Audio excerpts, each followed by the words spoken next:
Betul, Fatimah minta pembantu, tapi Rasulullah ajarkan sesuatu yang lebih hebat. Zikir ni jadi kekuatan beliau hingga ke akhir hayat. Fatimah Zahra juga pernah rasa keletihan mengurus rumah tangga dan anak-anak. Satu hari, beliau teringin sangat memiliki pembantu. Namun, kerana malu, beliau menahan diri daripada meminta kepada ayahandanya. Akhirnya, dengan penuh hormat, beliau luahkan kepada Rasulullah. Ketika itu ada beberapa tawanan perang yang boleh dijadikan pembantu. Namun, Rasulullah tidak memberikannya kerana lebih mengutamakan bantuan untuk golongan miskin dan ahli sufah. Fatimah dan suaminya pulang dengan redha.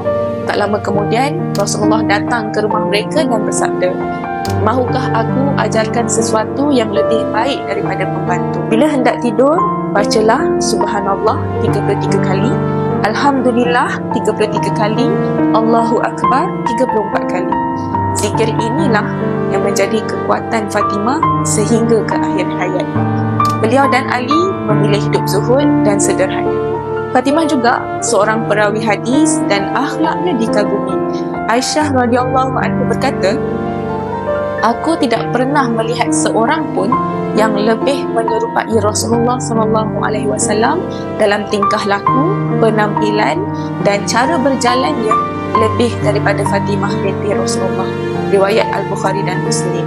Dalam saat akhir Rasulullah, baginda membisikkan bahawa beliau akan wafat dan kemudiannya Fatimah menangis. Kemudian baginda berkata, "Fatimah akan menjadi ahli keluarga pertama yang menyusul." Fatimah tersenyum.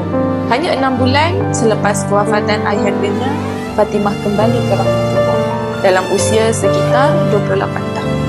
Beliau berpesan untuk dikebumikan secara sederhana pada waktu malam demi menjaga maruahnya. Rasulullah bersabda, "Fatimah adalah penghulu wanita di syurga." Dan begitulah Fatimah Zahra menambah kemuliaan